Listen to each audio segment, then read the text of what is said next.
Death or Glory kind of started as a way for myself and a very good friend of mine to fulfill a bit of a lifelong dream that we each had independently, which was to build a motorcycle and race at the Bonneville Salt Flats during the speed trials.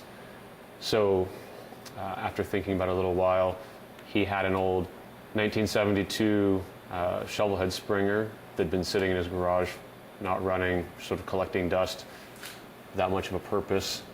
And we figured that that motor would be a great starting point for this bike.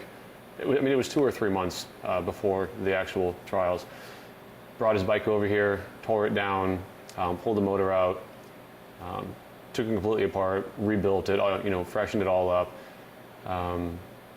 Had a basic concept for the bike, ordered a frame, and off we went. We started collecting parts from a couple different, junkyard bikes at the front end from a Buell X1 Lightning. Has a really nice inverted fork front end, handles incredibly.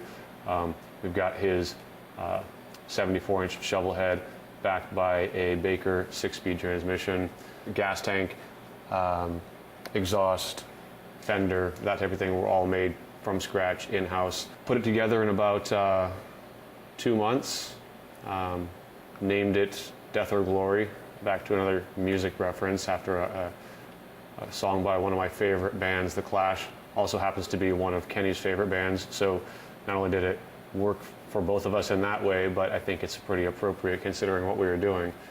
Not to make the process sound any more dramatic than it really was, but we were literally so far behind schedule on such a tight deadline that we only had time to start the bike and ride it around the block, I think once or twice, literally before we took it out there. So this thing was completely untested before we prepared to go out and do 100 miles an hour plus down the salt.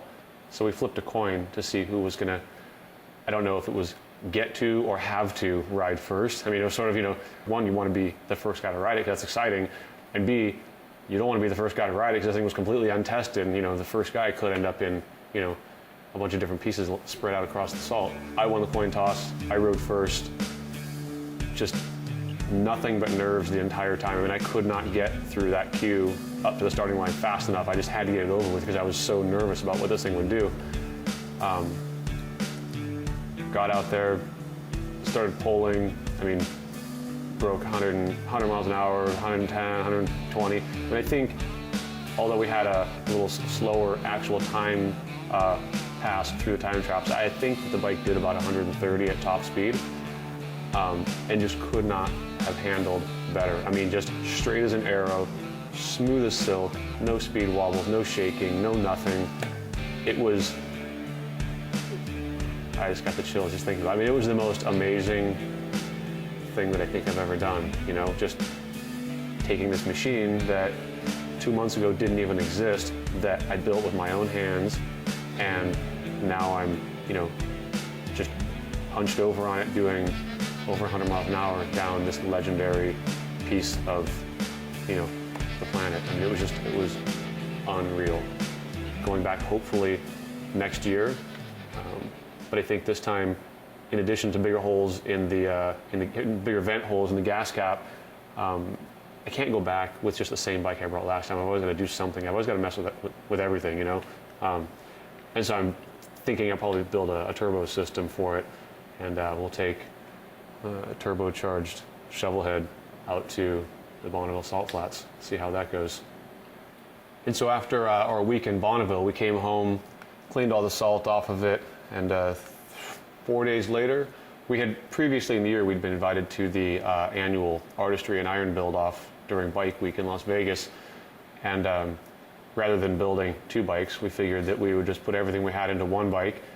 We cleaned her up, took her out to Vegas, and showed it along with 19 other invited builders for that year, and took editor's choice with a bike that had just been doing over 100 miles an hour on the salt 5 days before, against all of these admittedly beautiful pieces of machinery that everybody else had built, but they were built to go to that show. This bike was built to, race on the salt, and still placed among all these other beautiful bikes. So that was sort of an added bonus.